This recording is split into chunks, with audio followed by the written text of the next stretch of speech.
is a real pleasure to be able to sit on stage today with my new friend who feels like an old friend, Khalil. And I wanted to thank you all for joining us and being part of this community this afternoon, from Jacksonville community to communities around the world. And I think part of what we've discovered together as we've gotten to know each other is the ways in which our communities are so similar. Yes. In many, many ways. So I just began to learn about Khalil about a month ago.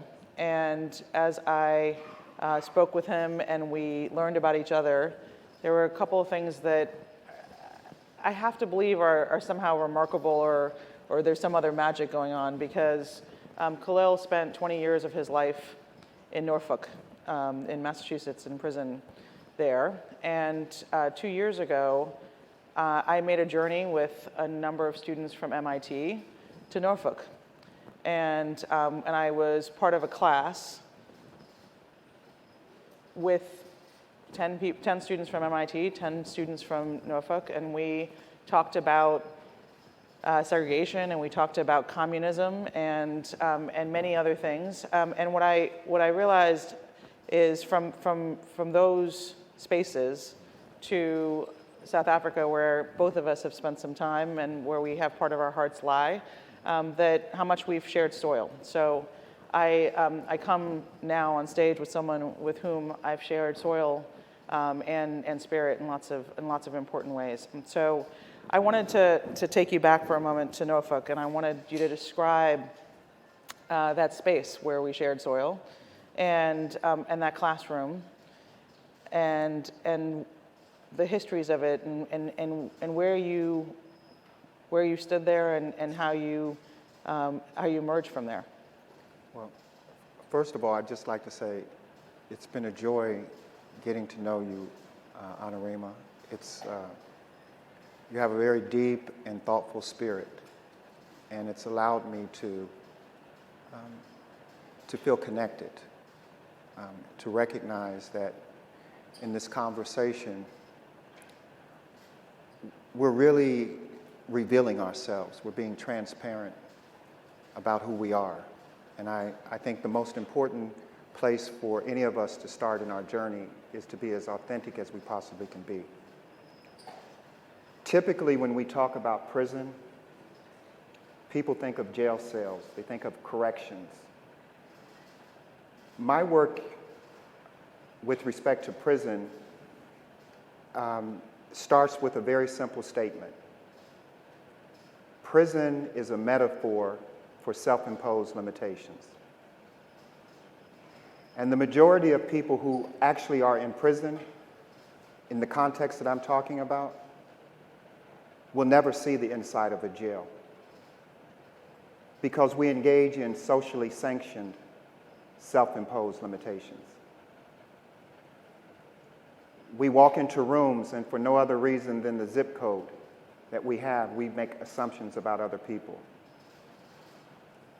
We make assumptions based on gender. And of course, there's the obvious color or ethnicity. But we even go farther than that. We are so evolved in our self-imposed limitations that we'll actually look at the color of a person's hair and make assumptions. So, being in Norfolk, what really triggered my thinking along that line is that it was my second incarceration. I had been incarcerated as a 17-year-old who was adjudicated as an adult for a robbery and served 5 years. And by the time I was released, you know, when you're 17, you think you're a man until you come in contact with men. And unfortunately, the men that I came in contact with, many of them were savage in their behavior. So much so that I actually thought that the only way that I would be able to survive that circumstance was by becoming savage myself. So after 5 years and I was released 22, I was worse than however you may have thought of me at 17, I was absolutely worse in terms of my woundedness and my decision-making about the rest of the world and what was possible for my life. So it actually was quite predictable that I would return to criminal behavior. And it was at 25 that I was rearrested, and the judge looked at me and he said, you know, young man, you could have been here today as an attorney representing a client, a prosecutor defending the citizens of our great state, but you chose to be in my court as a criminal defendant, and my only regret is I cannot give you more time. And he sentenced me to a maximum sentence of 75 years at 25. My lawyer jumped up and was upset. He said, this is beyond the pale. This is just absolutely uncalled for. And the judge was very white. He even had white hair. It would have been quite easy to look at the just from the basic optics and make an assumption about this is clearly a racialized context that all this is unfolding in, and the dynamics have already been defined about what it will mean. But for me, that moment was a recognition that I wasn't going to prison because I had made a mistake. I was on my way back to prison because I had made a choice. And as broken as the system was at that time, the recognition of my own complicity with the reality that I was now faced with was a turning point. And this is really hard for some people to hear who are fixated on the standard narrative of the broken system. What I'm actually saying is it's not an either-or scenario that I'm pointing to. This is not a binary proposition. I'm suggesting to you that there are multiple narratives. There are both and ways of seeing this. Yes, the system was and is broken, and I was deeply wounded. So when I think about what power I have in the midst of that brokenness, the question for me that was most urgent was, how do I now recognize my power to do something with this time, which was, as I said, a life sentence. But he gave me an out. He said, there's a remote possibility that you'll change. And if you do, then in the next 15 years, by some miracle, you'll have an opportunity to see a parole board and maybe be released. I call that a moment of spiritual accountability.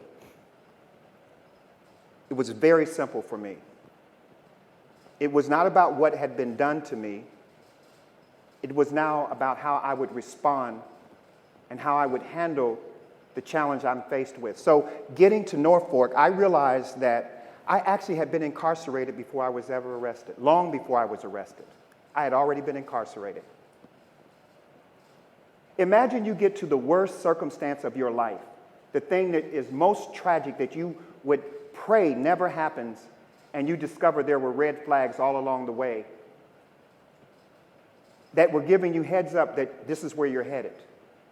And then you find yourself squarely in that place,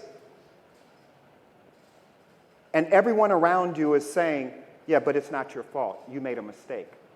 I don't want the cover of a mistake. My choice and power is so much greater than surrendering to mistake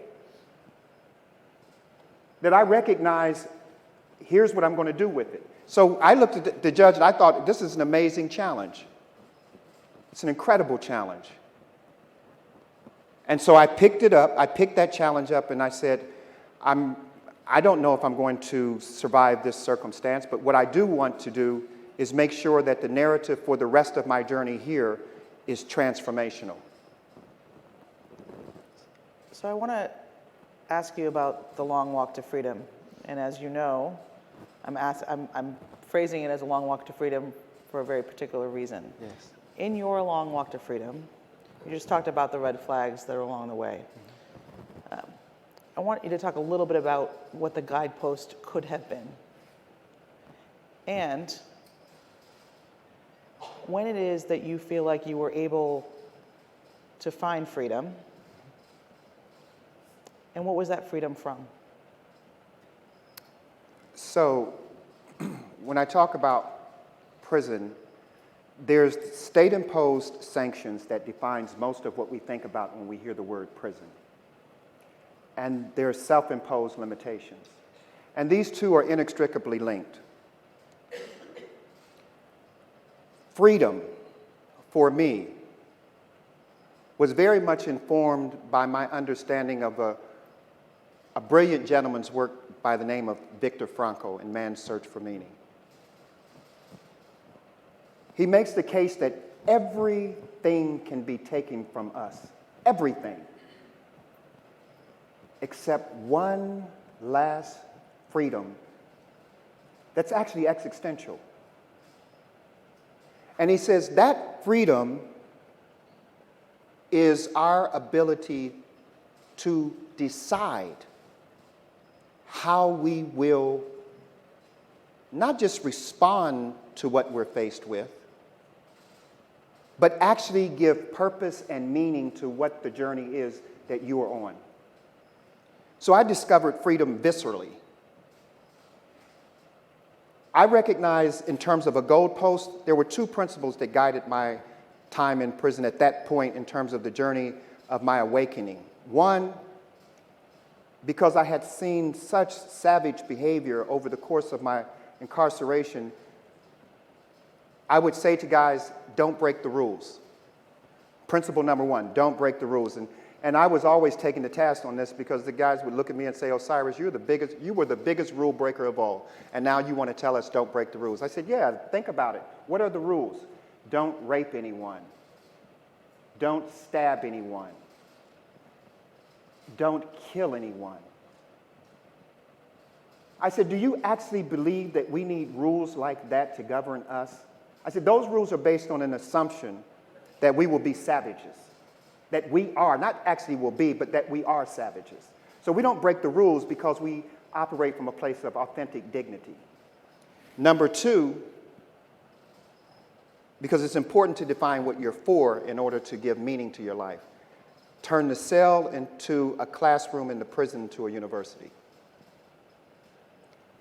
I was crystal clear that my imprisonment reflected a level of complicity that I had not been willing to examine in any honest way, in any authentic way up to that point. And so the recognition of my power suggested that however powerless I may have seemed before that moment, I actually had evidenced great power in my decisions that landed me in a place that I said I didn't want to be, but in fact, everything that I had done up to that point suggested that I did. And the reason why that's so hard for some of us to digest, and you're sitting in a prison cell, there's a standard narrative that you are a victim. You have, as an African-American male, the deck stacked against you. The evidence is everywhere that it's true. I didn't want to argue with that. There are enough people lined up with that narrative. I don't have to prove anything about that, nothing. What I was interested in is something more possible. How did Viktor Frankl come to that conclusion in the midst of genocidal incarceration in a death camp in Auschwitz? And the personal example for me, close and living, was Nelson Mandela, whose daughter, Makaziwe Mandela, was attending UMass Amherst at the time I was attending Boston University at Norfolk. And I said, he had such an impact on my life. As evidence of what more is possible, I decided to write his daughter. I only had the registrar's address, so I wrote the registrar. 2 months later, a letter comes back, and it's from Makaziwe Mandela. We became pen pals. And in 1986, I wrote her and her father and made a commitment that once released from prison in America and successful in doing the work that I said I committed my life to around transformation, that I would move to South Africa and work in schools and prisons to honor the contribution he made to me at the bottom of life. And so I finished the manuscript for my book called The Psychology of Incarceration, taken directly from Frankl. Earned my bachelor's and master's in Norfolk, the same prison that Malcolm Little became Malcolm X, the same university that Reverend Martin Luther King Jr. became Dr. Martin Luther King Jr. I could not have planned that journey. I didn't know enough. And even if I could have and did know enough, I wouldn't have sought to be in prison for 20 years. I promise you. So by the time I was released, I was 40 years old. And I assure you, not much was expected from a 40-year-old African-American male who had spent his entire adult life in a cell. But I told you I recognized I was incarcerated before I was arrested. My epiphany was I could get out before I was released. Because the source of incarceration wasn't the cell or the prison. The source of the incarceration actually was me. And that's why I talk about the existential dilemma, the existential question that we have to ask ourselves about our own efficacy, about our own agency, in the face of crushing opposition sometimes, of no evidence to the contrary with respect to what we hope will be. And the greatest challenge I found in prison to the journey was despair. We say, we're very clear, despair is the enemy of hope. And the moment that I was able to confront my despair, that I was not even aware that I had internalized, then something began to shift. And so that letter to Nelson Mandela, to Makaziwe Mandela, and the friendship that we struck up, and the recognition that standing in that library, I knew I was standing in a space that Malcolm Little had stood. Viscerally, I could feel it. And the obligation that I knew that I had to carry forward. Because in this program from Boston University, they only had one major. The major was a liberal arts degree. And the reason they gave simply a liberal arts degree as a major, your only major, is because historically a liberal arts degree was for, they called it befitting free men. That only the wealthy would care to get a liberal arts degree. And so they suggested to us that if you are going to get an education, make it for something more than simply a utilitarian purpose of going out and getting your money and being well and you're just fine. What purpose, what meaning will this education provide you with an opportunity to evidence, to manifest? And so Nelson Mandela got out before me, February 11th, 1990. Mm-hmm. I cannot tell you how I cried in that cell.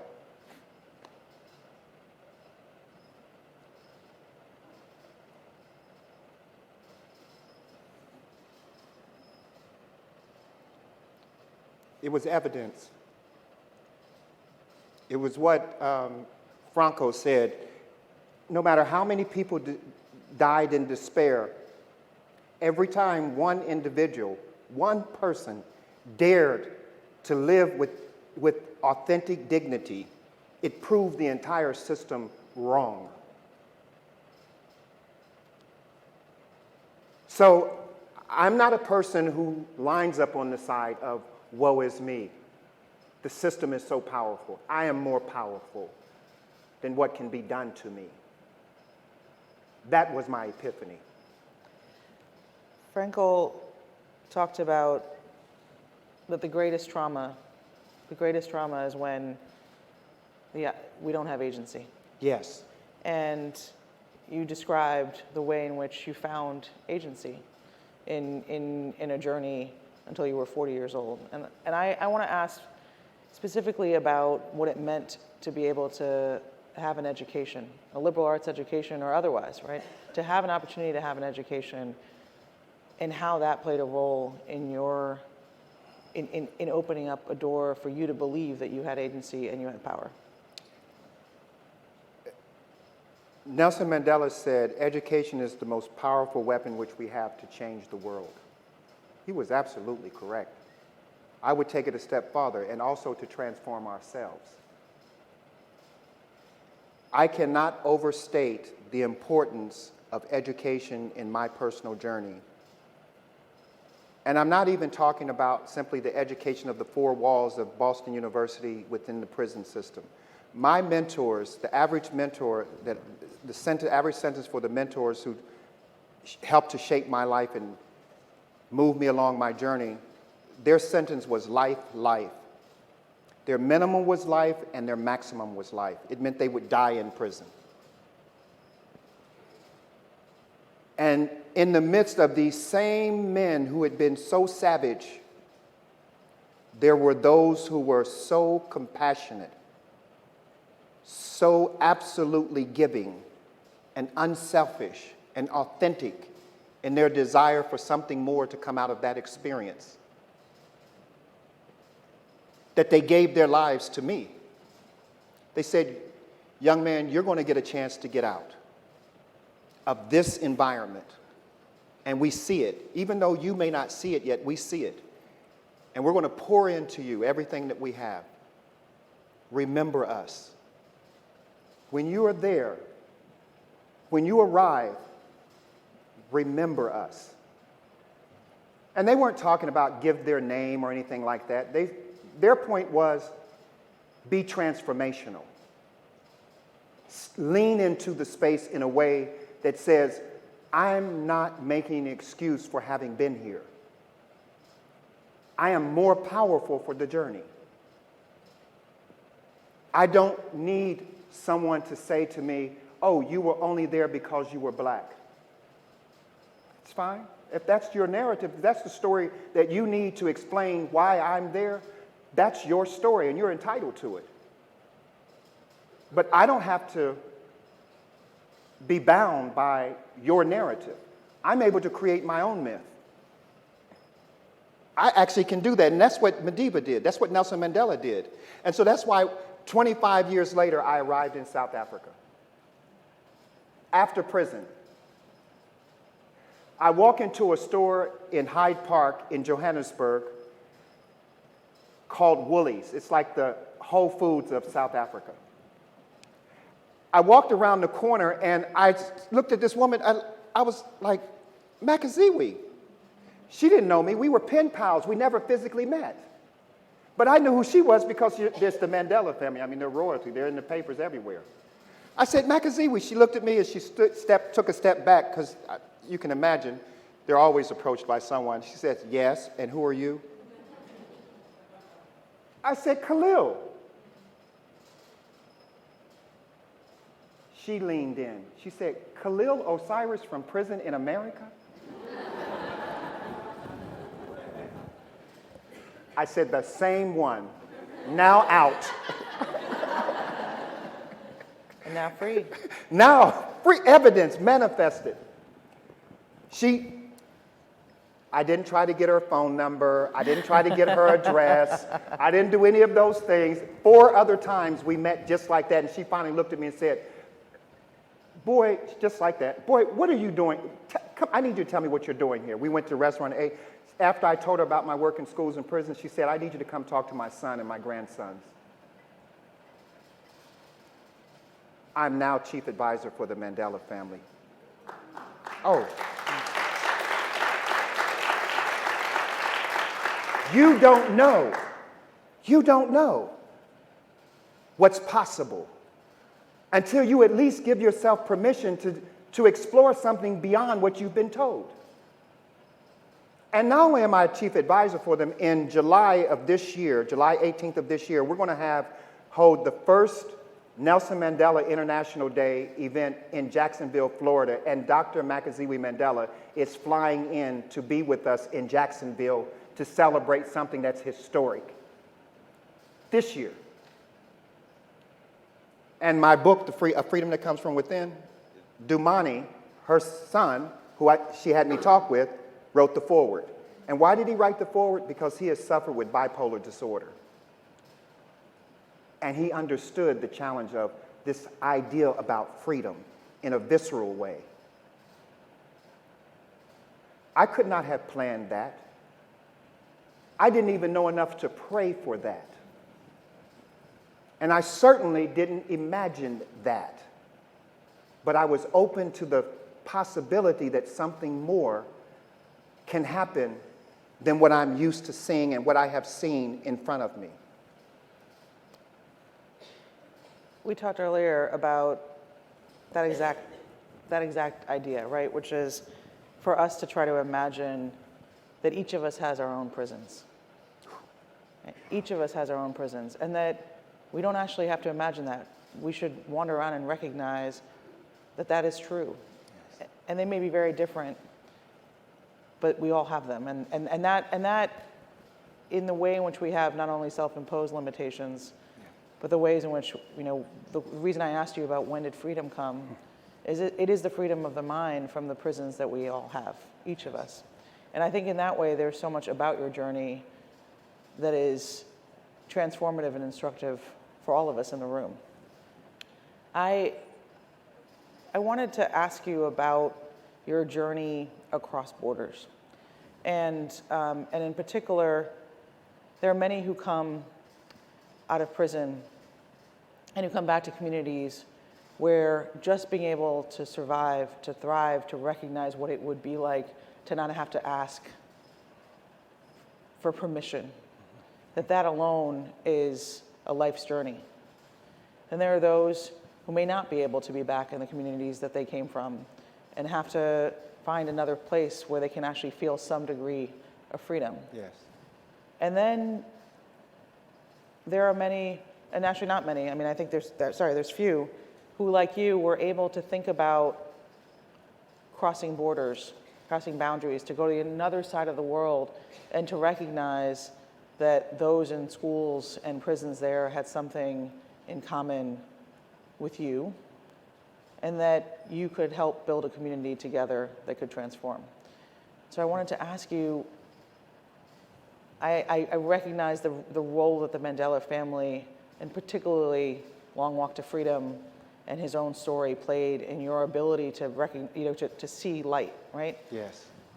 I also just want to understand how you physically got there, right? Like you didn't meet her until you were in a grocery store and you were already there, right? So how did you get there? Well, I was living where many can't actually get past the street they grew up on. Okay, well, this is an interesting point that you're raising, because having served 20 years in prison, I came out with a very clear plan, commitment, that I would spend the next 20 years of my life doing the work of providing an alternative example of what is possible. So all of us have heard the stories, ban the box, there's your felony conviction, there's a barrier to your employment, and all those horrific things that are collateral consequences of felony convictions. What I was clear about was, upon leaving prison, I was not going out asking for a job, number one. My plan was to go out and volunteer in places where they were doing work I was deeply passionate about. So I went to the Urban League in Dayton, Ohio. And there, Mr. Willie F. Walker had received my email with my resume, and I had my business cards, which I made at FedEx Kinko, where I cut the paper myself and hand wrote my name on it with my email address. And I gave him proudly my business card, and he looked at me and he started reading, NOCF, what is that? I said, Norfolk Correctional Institution. He said, WPC, it's Walpole Correctional Institution. He said, well, were you deputy warden? I said, no, sir, scholar in residence. He said, scholar in residence. I said, yes, sir, inmate 211402. He sat back and he said, like a criminal? I said, yes, sir, that's part of the story. Let me tell you the rest. When we got through, he asked me if I would mentor his son. See, you don't know who's having challenges because of the way they're dressed sitting in front of you. We make assumptions about how people are well. We make all of these grand assumptions. And so I said, I'm going to spend the next 20 years of my life doing the kind of work I'm deeply passionate about. And this whole idea of having a lot of money or not having a lot of money, wealth is quality of life. Quality of life has to do with what kind of relationships do you have with the people around you that you say you care about? What kind of communication do you have in those relationships? If you tell me that, I'll tell you the quality of life you have, no matter how much money you have access to. So that process was one in which I went to volunteer for the Urban League, and within 2 months, I was hired full time. I outworked everybody on the field because I was passionate about it. I wasn't getting up for a paycheck. I was getting up because I understood that this is the work I owed to pay forward. Those who looked at my son, and I had been a teenage father, looked at my son and said to him, we're not going to allow your father's incarceration to be an excuse for your failure. I owed deeply. And so March 1st of this year is I reached my 20th year anniversary this year, March 1st. And I'll be 60 May 31st. And I'm feeling like Moses. I don't think I'm going to even get to...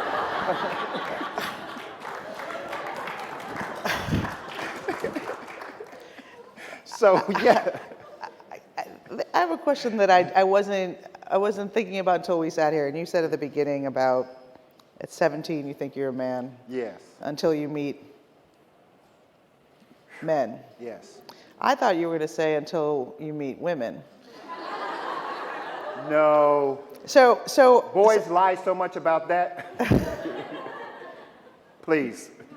But I do want to ask you a question about a journey to free yourself from some of the ways in which men are engaging today, and what role did women play in your journey? It's something that we haven't had a chance to talk about yet. Yes.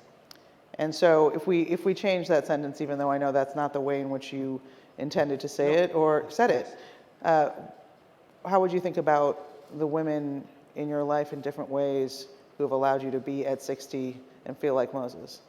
Well, let me just say this. I had an incredible mother who was my absolute first teacher and lifelong teacher, who my entire life told me that I was called to be exceptional. She said, you need two things to succeed, son. And she assumed that faith in God was foundational. You need two things to succeed: education and a commitment to excellence. So when she heard I joined the Black Panther Party, she was completely outraged.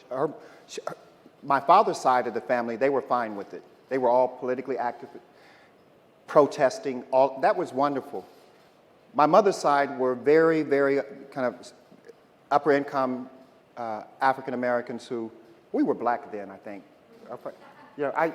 We changed our names so many times. I think we were black at that period. So, but she was an incredible influence in my life with respect to expectations around excellence. And so by the time I joined the party and became a child activist and all of those kinds of things where I was conscientized around social justice and struggle and the ideology of the party, my relationship became very damaged, very fractured with my mother. In fact, I remember her telling me one of two things was going to happen to me. I would either be shot down in the streets and my body would be left somewhere on a street corner and she'd have to come and collect it like a dog. Or I would end up in prison at the bottom of life living like a dog and she would not come and visit me because she would not be able to bear the sight of her child ending up in that space because he chose not to listen. And I'll tell you this, I absolutely resented her for saying that to me. It took me another 30 years to come to a place of reconciliation with her fear for me. I didn't understand a mother's fear for her child being as precarious as life was for a young boy like me in a world that she had much more consciousness about in terms of the dangers that were out there, that she lived with daily just in having given birth to me. I didn't grasp it. I was clueless. And the only time my mother came to visit me is when I was stabbed by Aryan Brotherhood members in prison. They air flighted me out. I came back and I got a call that I had a visit. I went out there and my mother was there. She absolutely became hysterical. She lost it. Started crying. I had to get up and leave the visiting room because there was no place for me to be that person at that moment in that environment. To have to walk away from your mother and you have been stabbed by people who have said they're going to kill you they're going to finish it. I cannot tell you how that wounded me.